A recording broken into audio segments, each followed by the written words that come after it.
وقت سحر ہے اٹھو مولا سے لو لگاؤ، وقت سحر ہے اٹھو مولا سے لو لگاؤ، جواد دے رہا ہے انعام جاویدانہ، جواد دے رہا ہے انعام جاویدانہ۔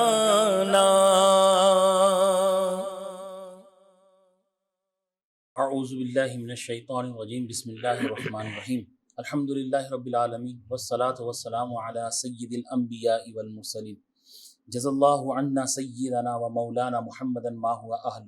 لاکھوں کروڑ کروڑ درود و سلام سرور کائنات فخر موجودات محمد مصطفیٰ احمد مجتبیٰ خاتم النبیین صلی اللہ تعالیٰ علیہ وآلہ وسلم کی ذات پر انوار پر وقت سے ٹرانسمیشن میں تمام ویورز کو آج خوش آمدید کہا جا رہا ہے۔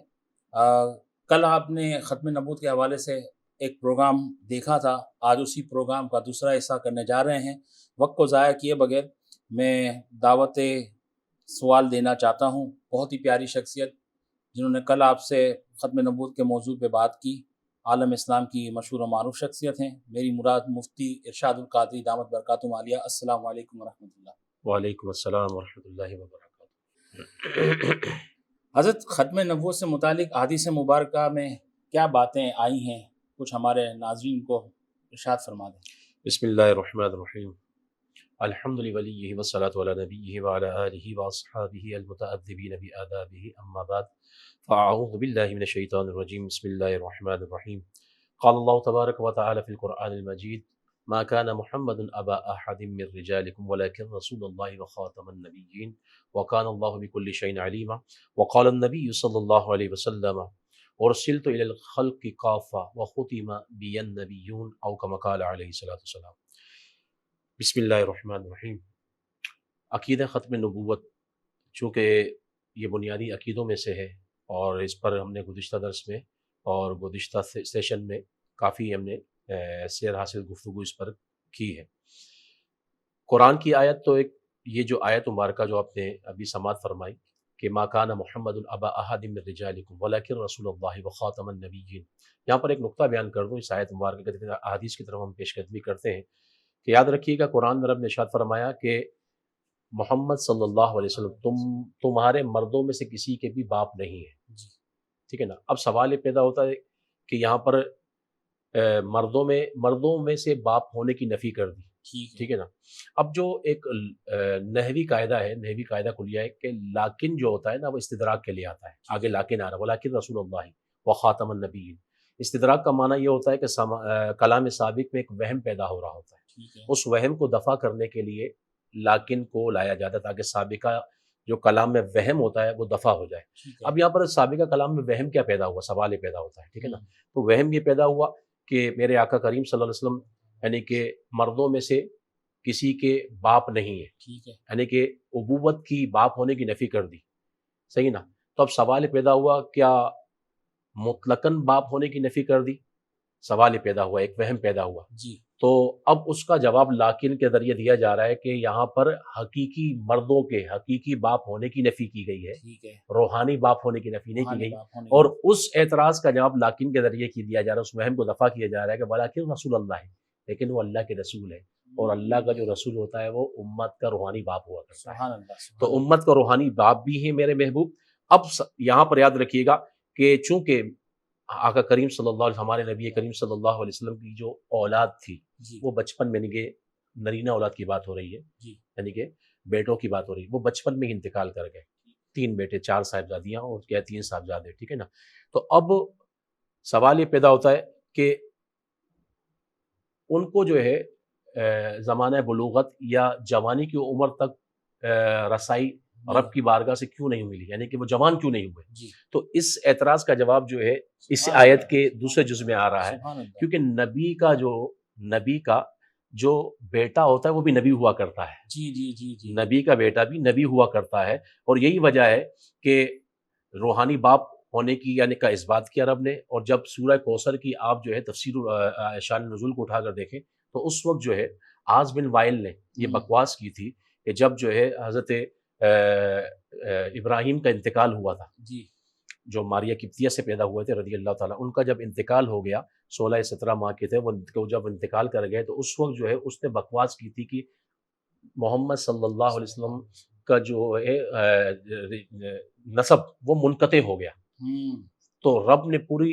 صورت اتار دی، ان اعطیناک الکوثر، سبحان اللہ، اے محبوب ہم نے آپ کو کثرت عطا کی ہے، خیر کثیر، ہر چیز میں خیر کثیر عطا کر دی، ٹھیک ہے نا۔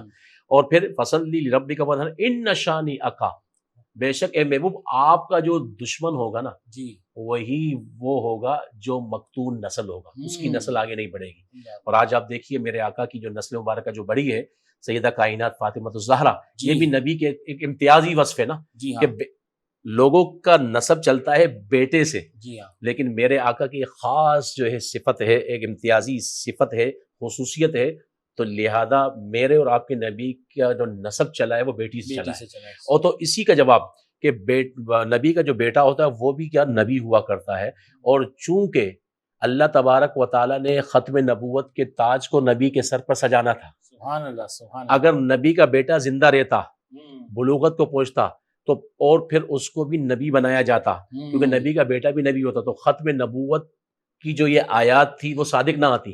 اسی لیے جو ہے اللہ تبارک و تعالیٰ نے ارشاد فرمایا وَلَٰكِن رسول اللہ وَخَاتَمَ النَّبِيِّينَ، تو یہ جو ہے دوسرے اعتراض کا جواب ہو گیا کہ بچپن میں ہی کیوں انتقال کر گئے سارے کے سارے صاحبزادے میرے اور آپ کے نبی کریم صلی اللہ علیہ وسلم کے، تو لہذا اس کی وجہ یہ ہے چونکہ میرے آقا کا منصب ختم نبوت ہے، اور نبی کا بیٹا چونکہ نبی ہوا کرتا ہے اس لیے ان کو بچپن میں ہی اللہ تبارک و تعالیٰ نے جو ہے اپنی بارگاہ میں بلا لیا، ٹھیک ہے۔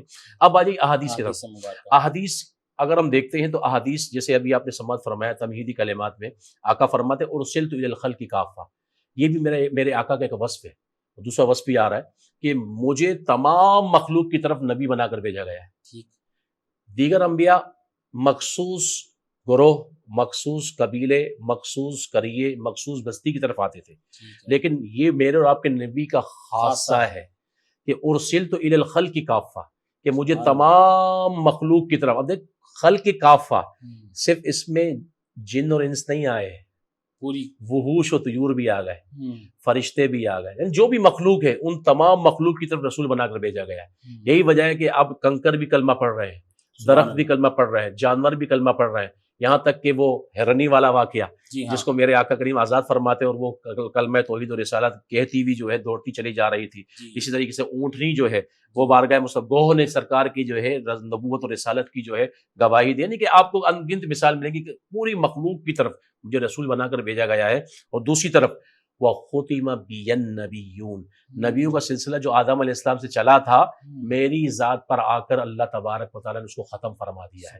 اور دوسری حدیث میں آتا ہے کہ لَوْ كَانَ بَعْدِي نَبِيٌّ، اگر میرے بعد بالفرض اگر کوئی نبی ہوتا لَكَانَ عمر بن الخطاب، تو ضرور وہ عمر فاروق اعظم ہوتے، لیکن میرے بعد کوئی نبی نہیں ہے۔ ایک اور حدیث میں آتا ہے کہ میرے آقا فرماتے ہیں کہ میری مثال اس شخص کی طرح ہے جس نے جو ہے ایک عمارت بنائی اور ہر اعتبار سے اس کو خوبصورت بنائی، لیکن اس میں ایک اینٹ کی جگہ چھوڑ دی، لوگ اس کے ارد گرد جو ہے طواف کرنے لگے، چکر لگانے لگے اور تعجب کرنے لگے، عمارت تو بڑی خوبصورت بنائی ہے لیکن یہ ایک اینٹ کی جگہ کیوں چھوڑ دی گئی ہے؟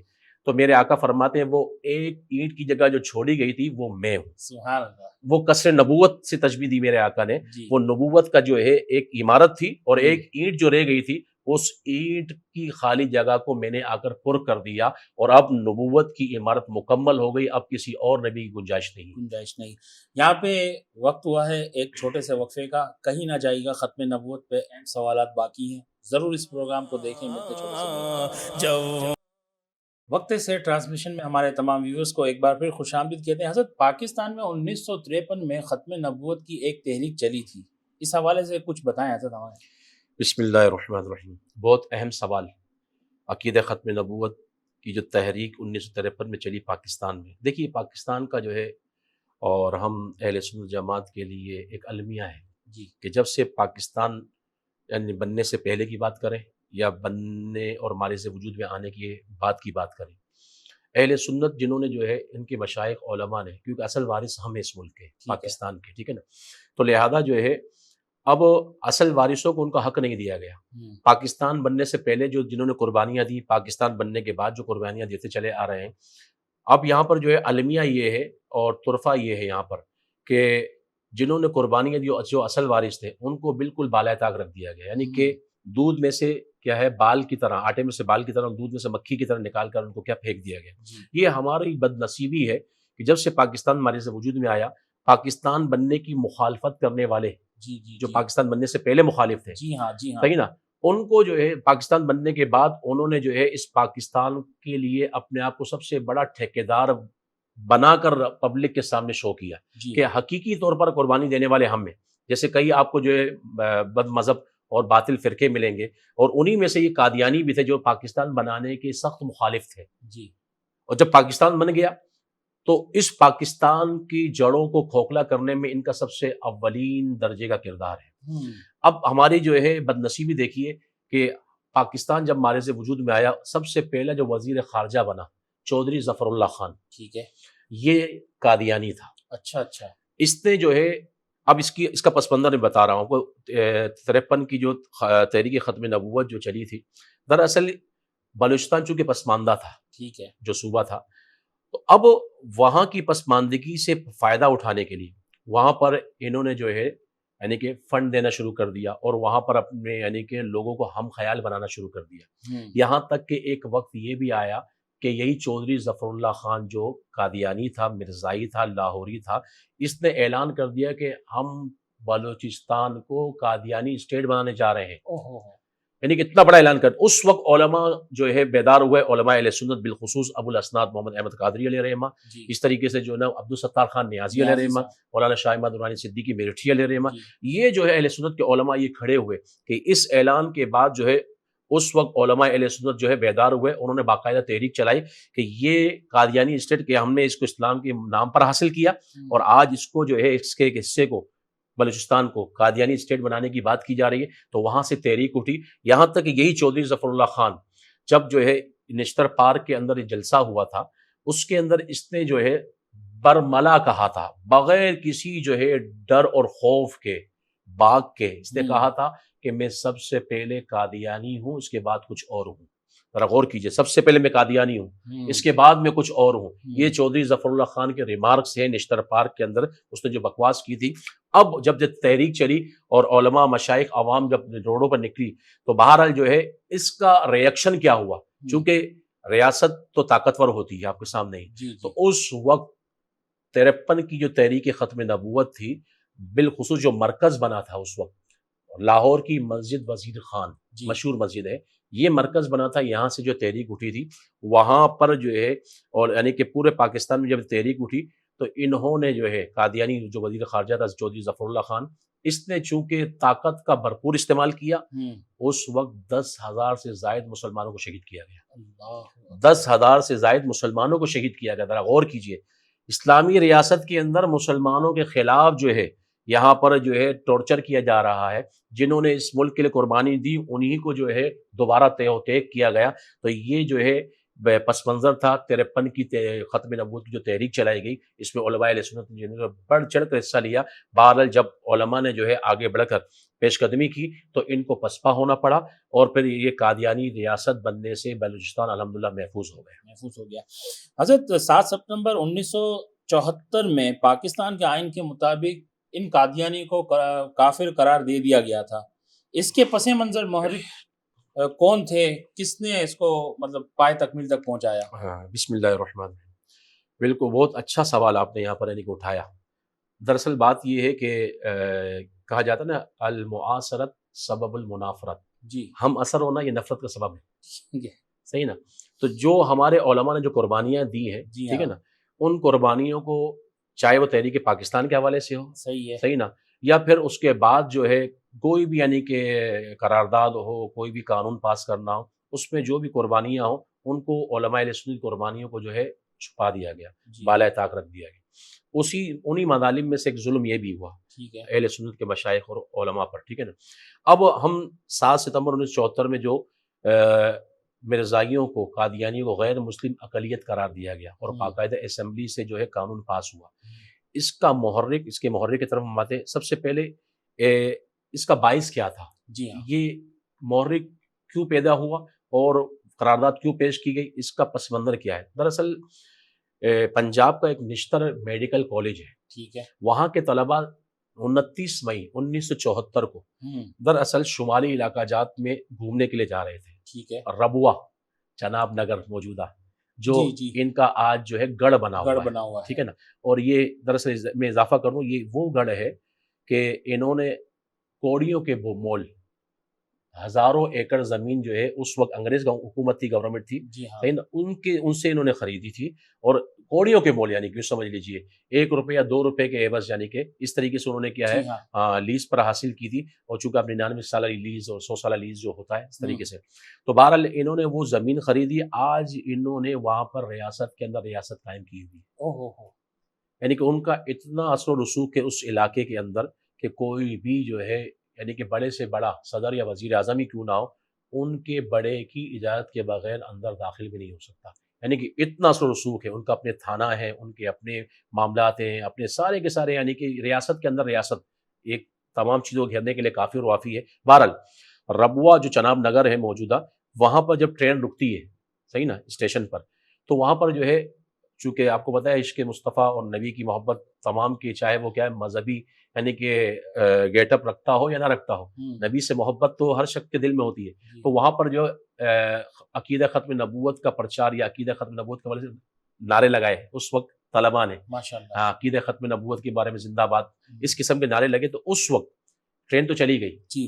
اب جب یہ بات ان قادیانیوں کو پہنچتی ہے، اب جب ٹرین سے گھوم کر شمالی علاقہ جات سے گھوم کر دوبارہ جب ٹرین یہاں پر رکتی ہے، تو ان قادیانیوں نے اس ٹرین پر حملہ کر دیا. اللہ اللہ. اور وہاں پر طلباء جو تھے نشتر میڈیکل کالج، وہاں پر ان کو اچھا خاصا زخمی کیا گیا. ٹھیک ہے نا. اور بہت لوگ یعنی کہ جتنے میڈیکل کے طلباء تھے وہ زخمی ہوئے.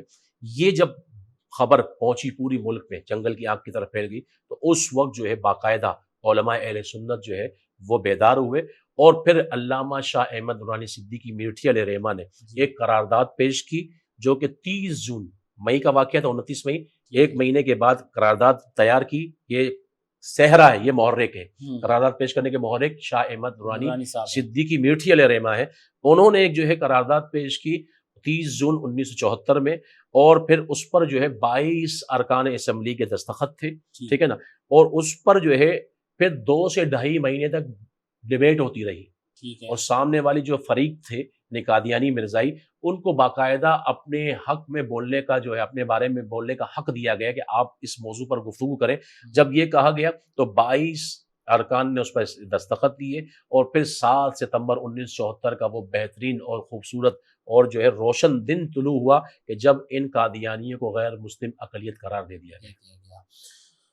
بڑی آج تو انفارمیٹو باتیں ہمیں پتہ چل رہی ہیں. اور میں نے ویسے کل ہی کہا تھا کہ یہ جو دوسرا پروگرام بھی ہم کریں گے، کیونکہ یہ موضوع کو سمیٹا نہیں جا سکتا، کہیں نہ جائے گا. وقفے کے بعد مزید سوالات ہیں، اور وہ بھی بڑے معلومات میں ہمارا اضافہ کریں گے. ملتے ہیں چھوٹے سے وقفے کے بعد. وقت سے ٹرانسمیشن میں ایک بار پھر ہمارے تمام ویورز کو خوش آمدید کہتے ہیں. حضور، پاکستان میں قادیانیوں کی جو سر انگیزیاں کہاں تک محدود رہی ہیں، اور دیگر کن کن ممالک میں ان پر پابندی عائد ہے، کیا فرمائیں گے اس حوالے سے؟ بسم اللہ الرحمن الرحیم. دیکھیے، پاکستان کے متعلق ابھی آپ نے سماعت فرمایا کہ المیہ ہے ہمارا پاکستان کا، اور ایک دکھ اور درد بری داستان ہے. ٹھیک ہے نا، کہ یہاں پر انہوں نے ریاست کے اندر ریاست قائم کی. ٹھیک ہے نا. اور 7 ستمبر 1974 میں غیر مسلم اقلیت ان کو قرار دے دیا گیا. اگر ہم جو ہے نا ذرا پیچھے جاتے ہیں، اس تحریک کی جو بنیاد، جس کو جو ہے جماعت احمدیہ کہا جاتا ہے، ان کی جماعت کو جماعت احمدیہ کہا جاتا ہے، تو 1883 میں اس کی بنیاد رکھی گئی، جب متحدہ ہندوستان تھا. پاکستان تو تھا ہی 1883 میں.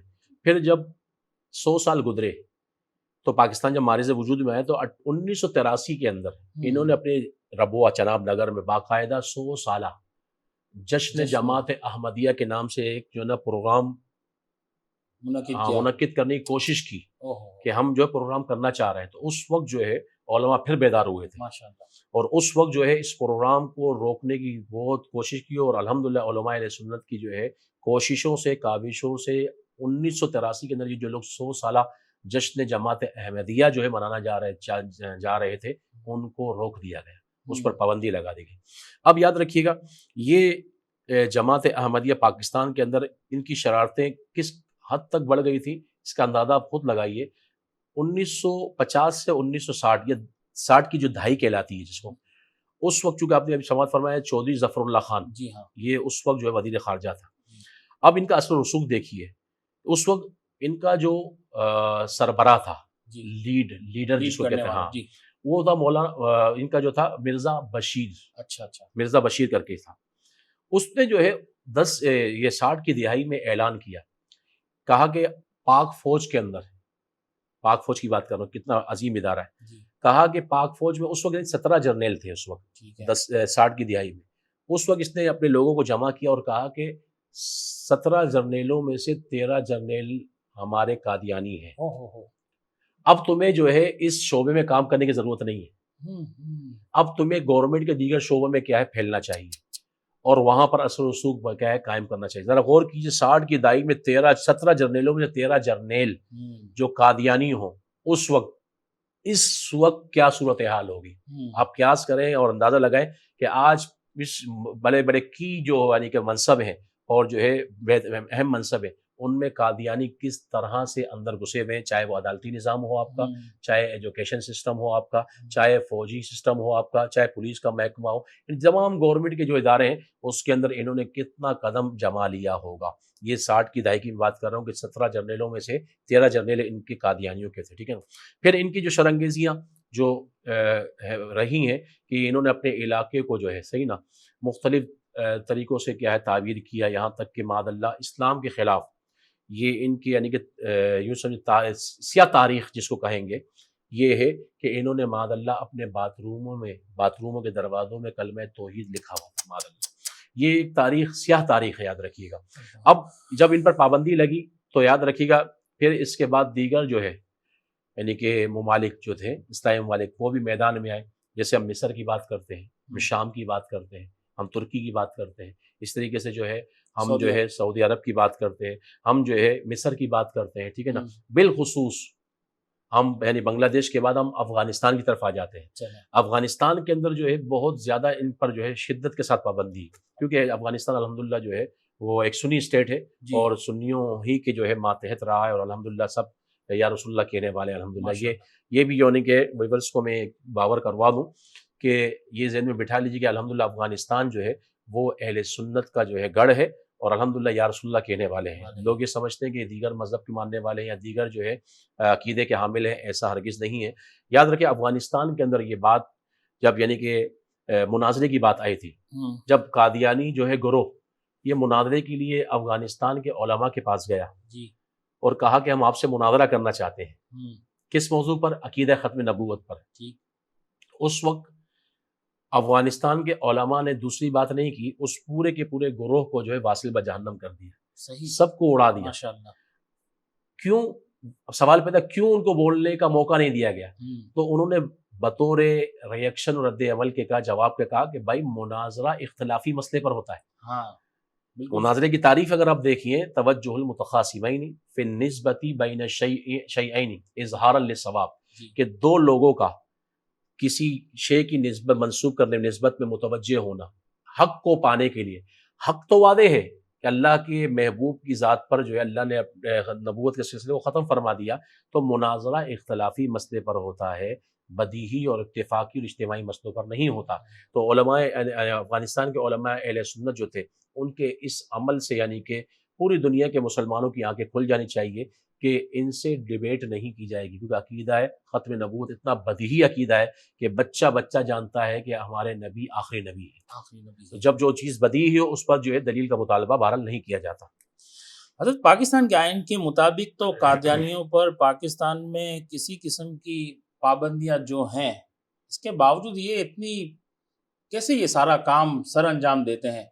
اور میں تو یہ دعا کرتا ہوں اللہ تبارک و تعالیٰ سے کہ جو ان کی سپورٹ میں ہے اللہ ان کا حشر ان کے ساتھ کرے، اور ہم تو مصطفیٰ صلی اللہ تعالیٰ علیہ وآلہ وسلم کے ختم نبوت کے محافظ ہیں، ہمیں تو انشاءاللہ انعام و اکرام ملے گا ہی۔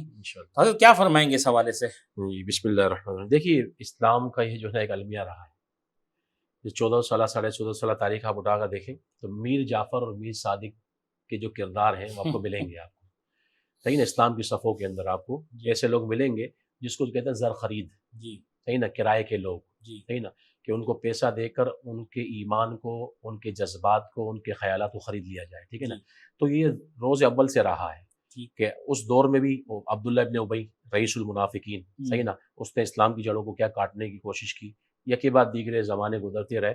تو اس دور میں بھی آپ کو جو ہے اس تنظیم جماعت احمدیہ قادیانی کی جو جماعت ہے، پاکستان میں اگرچہ پابندیاں ہیں اور ایسی سخت پابندیاں ہیں کہ آپ آئین پاکستان اٹھا کر دیکھیے، اس کے اندر واضح طور پر یہ شکیں موجود ہیں کہ قادیانی اپنے آپ کو مسلمان نہیں کہہ سکتے، جی ہاں، اپنی عبادت گاہ کو مسجد نہیں کہہ سکتے، جی اپنی عبادت گاہ کی جو ہے طرز تعمیر وہ مسلمانوں کی مسجد کی طرز تعمیر کی طرح نہیں کر سکتے، نہ اس میں گنبد بنا سکتے، نہ مینار بنا سکتے، کچھ بھی نہیں کر سکتے، ٹھیک ہے نا، نہ اذان دے سکتے، کچھ بھی نہیں کر سکتے۔ لیکن اس کے باوجود بھی ان کا کام اس قدر زور و شور سے جو ہے بڑھتا چلا جا رہا ہے۔ اور میں نے گزشتہ جو ہے سیشن میں کہا تھا کہ آخر وجہ کیا؟ وجہ یہی ہے کہ دراصل دو چیزیں ہیں، ایک دولت اور ایک عورت، صحیح نا، کہ یہ دو چیزیں ایسی ہیں کہ بندے کو یہ چیزیں مل جائیں تو پھر بندہ جو ہے وہ اپنے، کیونکہ آقا کا فرمان ہے قاد الفقر و یکون کفرا، کہ فقر ہے نا، فقر جب پیٹ خالی ہو تو بندہ کفر تک جانے پر بھی راضی ہو جاتا ہے، ٹھیک ہے۔ تو یہاں معاملہ ایسا ہی ہے۔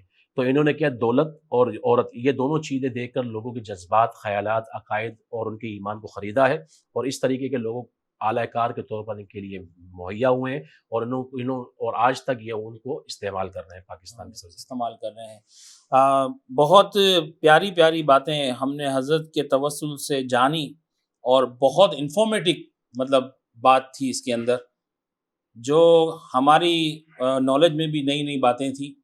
بس اللہ سے دعا ہے کہ اللہ ہم سب کے ایمان کی حفاظت فرمائے۔ پھر میں یہی بدعا کروں گا، جو قادیانیوں کی سپورٹ میں سپورٹ کرنا چاہتا ہے، اللہ ان کا حشر ان کے ساتھ کرے، اور اللہ تبارک و تعالی ہمارا حشر حضور صلی اللہ تعالیٰ علیہ وآلہ وسلم کے صحابہ پہ کرے۔ ہم تو یہی دعا کریں گے، اور ہماری دعا اللہ تبارک و تعالیٰ کی بارگاہ میں اور حضور صلی اللہ تعالیٰ علیہ وآلہ وسلم کی بارگاہ میں ہے کہ یا رسول اللہ صلی اللہ علیہ وسلم، اے اللہ عز و جل، ہم تو کمزور ہیں، ہم میں طاقت تو نہیں، مگر جتنی طاقت ہم ختم نبوت کی حفاظت کے لیے ہم کر سکیں استعمال، پروردگار عالم تو اس سے بڑھ کے ہمیں طاقت عطا فرما، ہمیں اور ہماری نسلوں کے ایمان کو محفوظ فرما، اور ہمیں تا قیامت تک محافظ ختم نبوت ہی بنائے رکھنا مولا، ہماری نسلوں کو بھی محافظ ختم نبوت بنائے رکھنا۔ مفتی صاحب، میں آپ کا تہہ دل سے شکریہ ادا کرتا ہوں، بہت بہت شکریہ، اس عظیم موضوع پر ہم نے گفتگو کی۔ اللہ تبارک و تعالی ہم سب کا یہاں پہ جمع ہونا قبول و منظور فرمائے۔